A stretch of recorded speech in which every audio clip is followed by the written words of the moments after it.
La vaccination, c'est la porte de sortie, sans doute ce qui permettra d'alléger enfin les hôpitaux qui sont au bord de la saturation. En Île-de-France, où la tension est la plus forte, il pourrait y avoir 1500 patients en réanimation d'ici la fin de la semaine.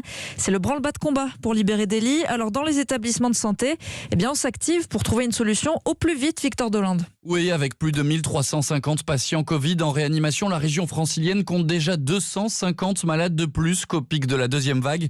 Jusqu'à présent, 40% des opérations non urgentes étaient déprogrammées dans les hôpitaux pour faire de la place. Le prochain objectif de l'Agence régionale de santé d'Île-de-France, c'est une montée en puissance pour atteindre 2200 lits de soins critiques, avec un premier palier à 1800 lits en milieu de semaine prochaine. Il va donc falloir continuer à déprogrammer jusqu'à 60% des opérations non urgentes dans les prochains jours.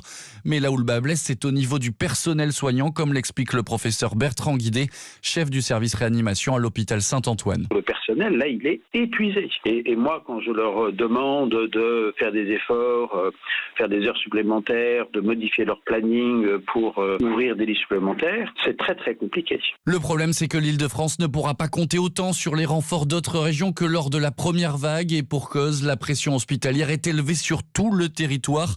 La Direction générale de la santé recense tout de même le personnel dans chaque région pour voir si, ici et là, des soignants qualifiés pourraient venir prêter main forte aux hôpitaux franciliens. Les précisions de Victor Delande et